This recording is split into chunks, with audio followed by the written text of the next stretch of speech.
Hello, everybody. Josh Neighbors here, Locked On Big 12 podcast. Joining us today, it is John Garcia. He is the head of recruiting over at Sports Illustrated. He is Locked On's recruiting guru. We've got some big picture stuff about the Big 12 we're going to hit today and then get into some nitty gritty about some of the upcoming classes and whatnot. That's coming up on today's show after this.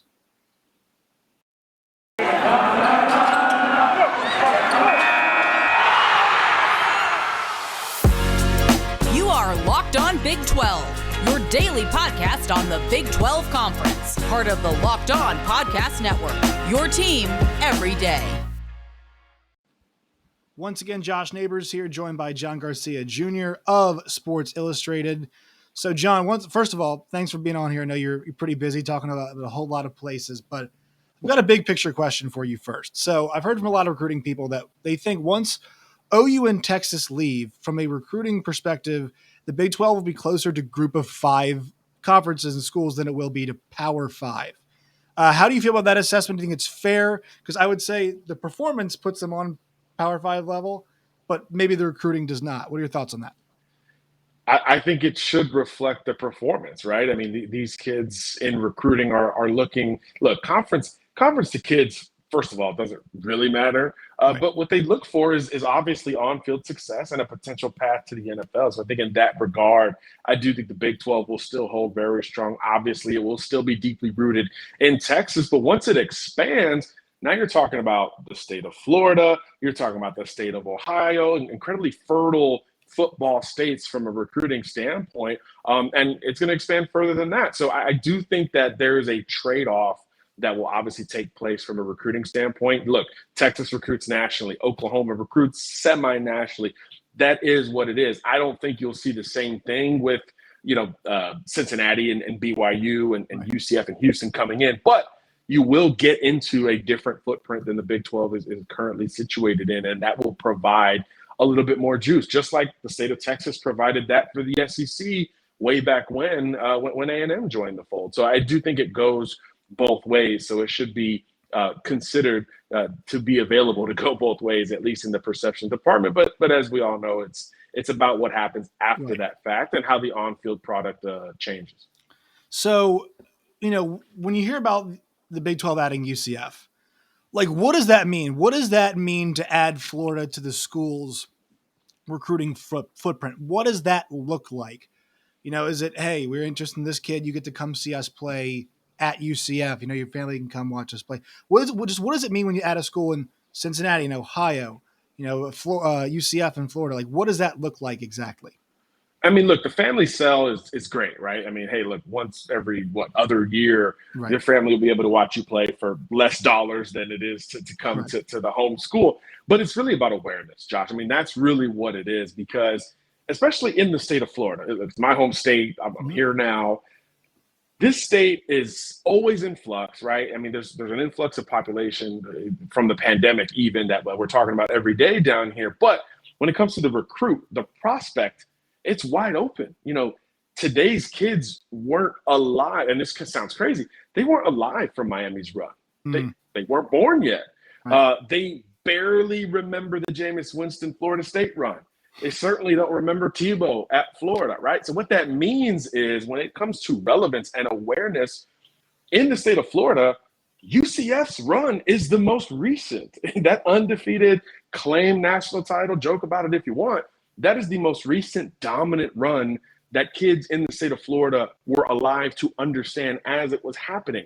So now saying, hey, that group is going to a Power 5 conference, it doesn't matter if it was the Big 12 or the ACC or wherever, that group stepping up in any way, shape, or form is a bought-in awareness that most student athletes in the state of Florida will certainly at least pay attention more to. And I would imagine it's going to be the same in the state of Ohio, with Cincinnati coming off of a college football playoff run. Obviously, the state is always going to be an Ohio State, but Cincinnati has become the challenger to that. As a group that has had very consistent success and just quite literally peaked in the college football playoff. So it's the awareness of those two programs in particular jumping into the Big 12. And now it will say, hey, if you're in the state of Florida, you can play in-state in the ACC, in the SEC, and in the Big 12, and then you get to your group of 5 options. So it just creates a different dynamic of awareness in the state. And when it comes to relevance, UCF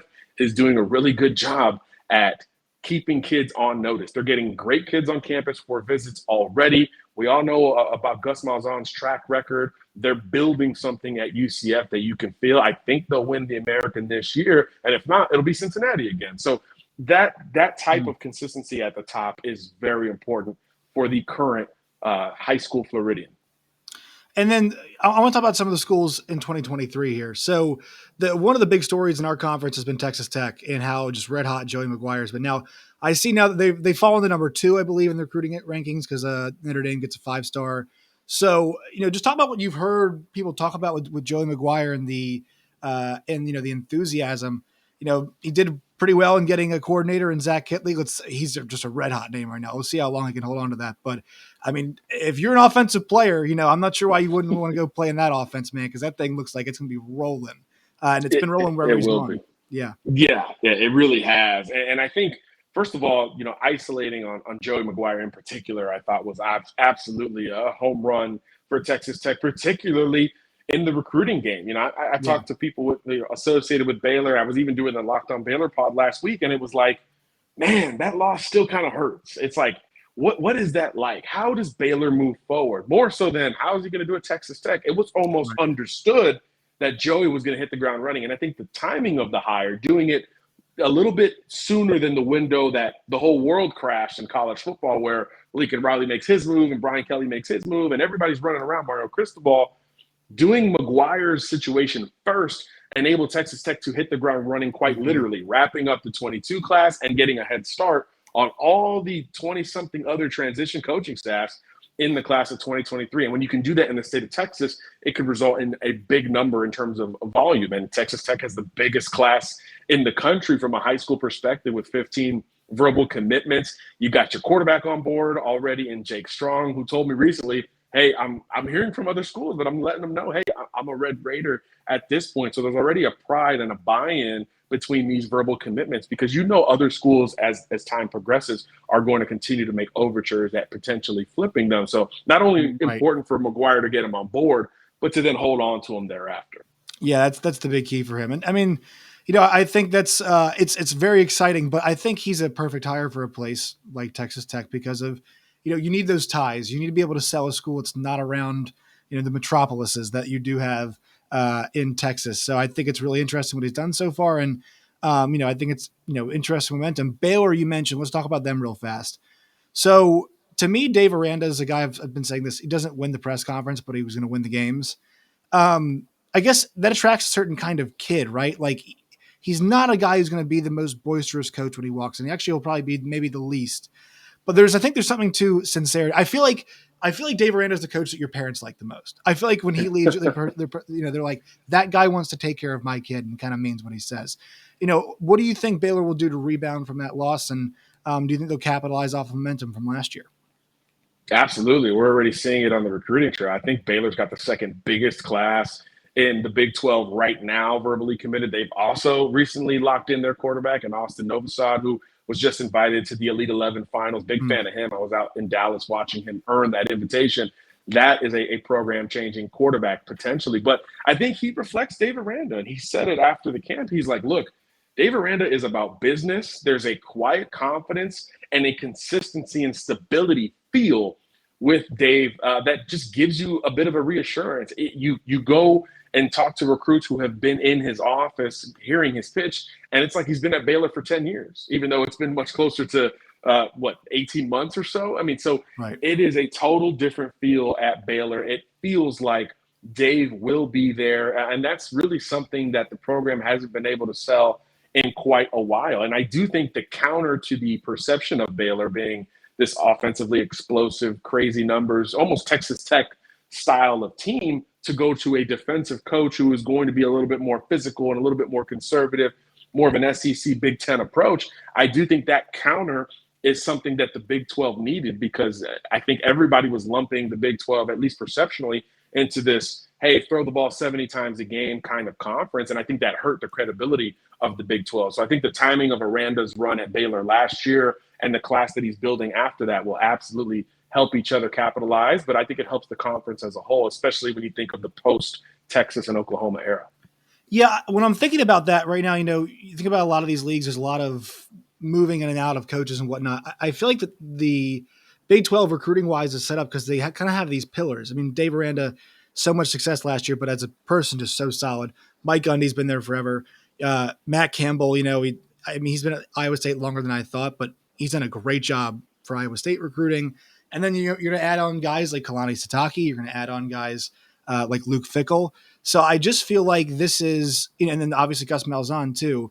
Do you think that's kind of where the Big 12 is going to win, the new Big 12, I should say, like with these kind of really good, solid, strong coaching situations and names? It's like you said, it's names. It's names who have kind of been there and done that. And it's at schools like Baylor and Cincinnati in particular, and Iowa State, let's throw them in. It's names that have had the opportunity to remove themselves from the Big 12 on a very consistent basis, yet they believe in something. So I do think that's how you build the strength of a conference. I mean, look at the schools that have gone on runs, beyond the SEC most recently. I mean, look at the ACC. Like, that's how Dabo Swinney and company were building in the ACC. It was him and Jimbo Fisher, and it kind of went from there and created a nice perception in the conference. It's got to be strong at the top. Big 12 people have always known this and relied on two different colors in a certain rivalry to do so. But I think with the coaches in place, it's got the opportunity to contend as one of the top Power 5 conferences. The SEC is not going anywhere. We think the Big 10 is starting to stabilize. Who's the next best conference after that? You could literally make an argument, especially once this change happens, that the Big 12 can be that number 3 conference. Pac-12 has been in shambles and transition, and the ACC has been just weird and down on the field. So I do think there's a lot of movement, pun intended, for the perceptional rankings as well, and that's important for the Big 12. So I just want to hear about, kind of the floor is yours here. There are certain guys, certain places you're really excited about. Anywhere you want to go, any school, I'll let you just have the floor and talk about some guys that fans from different fan bases should be excited about. Well, I think the Big 12 is doing really well in quarterback recruiting. Of the 10 teams, 6 already have their guy in the class of 2023. And I think when you're based largely around the state of Texas, you get that opportunity to wrap up that position early. And even including Texas and Oklahoma in that conversation, there's still some big dominoes to fall. Of course, every Texas fan listening is certainly dialed in on some guy named Arch Manning. So I do think the quarterback recruiting has gone very strong, and we've seen some nice pickups here recently. Zane Flores jumping in for Oklahoma State was a really nice get. Kid from Nebraska, so old school Big 12 footprint there. Going in and getting him, good athlete, I thought was really nice. And Iowa State getting J.J. Cole is fascinating. Yeah. This kid's like 6'6". He's a giraffe out there. He looks like a wide receiver when he moves, but he's this developmental quarterback. And now you've started to put together a nice string of recruiting victories at the quarterback position that you would kind of expect after the run that Purdy went on as the starter for like 10 years, it feels like. Right. Getting Rocco Beck last year and now pairing him with J.J. Cole, so different in their skill set. That is smart in Matt Campbell's quarterback room. So as usual, I love what the Big 12 is doing at the quarterback position. A lot of recent success and obviously a few schools still yet to make their move at the quarterback position. But that's really where the conversation starts for me, outside of Texas Tech going crazy with the biggest class in the country and Baylor quietly having a top 5 class in terms of volume in 2023. So I want to mention the 2 schools that are leaving here, as we kind of get towards the end of our conversation. I want to talk about Oklahoma. And look, I would never say that they're better off in the immediate without Lincoln Riley, but I do think there is something to the fact that, they're getting a coach in Brent Venables who has won recruiting battles for defensive linemen, which is the big problem for OU. They don't lose playoff games because, their offense is bad. They lose games because up front, they're just not as good as their opponents normally. Do you think long-term this actually might be the right, this is kind of the right fit as they move towards the SEC guy? Now, Brent wasn't in the SEC at Clemson, obviously, but the guys he was trying to go and get were SEC type players and also guys in the playoff who ended up being really good on the defensive line, especially. Do you think that's kind of, as long as he can maintain a good offense, and if he has Jeff Levy, that shouldn't be a problem. Do you think this is the kind of the right guy for a transition from Big 12 to SEC, even though they lose Lincoln Riley? It is, because it's more of an attitude conference, right? It's known for being built from the inside out. I mean, look at the SEC coaches that go elsewhere. They talk about building an SEC type of atmosphere. We see Gus trying to do that at UCF. Mario Cristobal is trying to do that down at Miami. Dan Lanning up at Oregon, to replace him, all with the same approach. And I think that's what Brent Venables is going to do. He's been there. He's done that at the very highest of levels. And I think when we think of Oklahoma, like I said earlier, most people think it's a national recruiting brand, but it's really more semi-national. Very Texas, Oklahoma, Midwest heavy, sprinkle of the West Coast, sprinkle of Florida. Bringing in a Brent Venables, bringing in a Todd Bates, who's one of the best position recruiters in the country, on top of it, now brings you to the traditional Bible Belt, the traditional SEC footprint. You're in Georgia, you're in Alabama, you're still in the Carolinas, where every single defensive recruit knows who Brent Venables is. So now I think Oklahoma has a chance to recruit more on a true national scale, particularly with those defensive recruits. As you mentioned, Josh, the big need there at Oklahoma. And by the way, with Jeff Levy, yes, that offense will be in good shape. They can go as fast or faster than they did under Lincoln Riley. Because if you look at that Ole Miss offense, where, again, he called the plays last year, right? That thing was really rolling, and they had their best regular season in school history under his watchful eye. So I do think that's a nice pairing for Oklahoma, especially as you look at that transition. So I think maybe a lower ceiling, but a higher floor. And when you do pop and things do line up the right way, you can get over that one playoff hump, at least perceptionally, and contend with your defense as much as your offense. Let's do Texas. There's just so much conversation around Texas. Let's talk about the 2022 class. So much pressure now there. And they're also adding a bunch of guys, I wouldn't call them Alabama rejects, but I think it's interesting when you add, Jai Hall and you add Jaleel Billingsley. And look, Nick Saban was pretty, I thought pretty open about his criticism of those two guys, especially. Quinn Ewers there too. And obviously, they added a bunch of guys at key positions, the offensive, defensive line. But just like, you know how some of these kids are with personalities. There's a lot of personalities to manage there at Texas. But I feel like in a certain way, you got a really good offensive coach. You should have a good coordinator in Pete Kwiatkowski. You got Gary Patterson there now. You've got this is probably the most talented team, I feel like, talented group at least they've had. And then, they hit the portal pretty hard. I forgot Isaiah Nayer too. Yeah. I mean, this is a loaded group, but, coaches managing some of these personalities can kind of be the thing that makes or breaks it, right?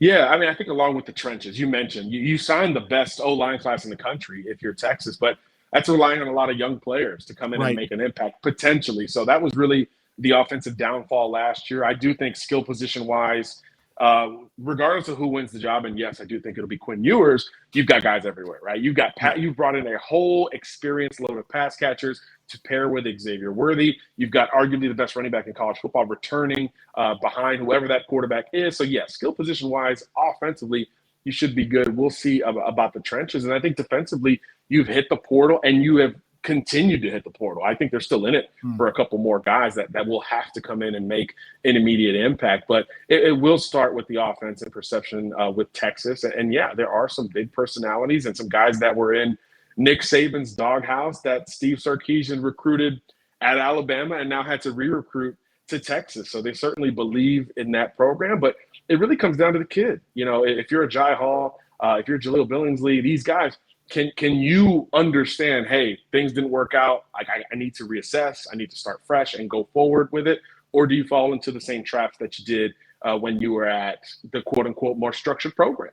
So that's going to be fascinating, as you mentioned.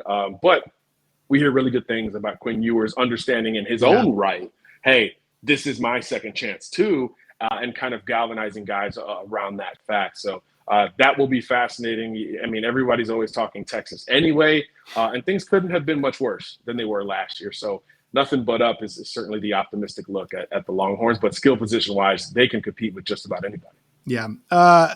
John, appreciate your time. Where can people find you and your work and all of its variety? Yeah, absolutely. Yeah, si.com/college, all free football recruiting coverage right there. And all our social media handles are the same, at SI All-American, or mine, which is right there on the screen, John Garcia _JR. John Garcia Jr. of Sports Illustrated. We appreciate your time, man. Thank you so much. Thanks for having me, Josh.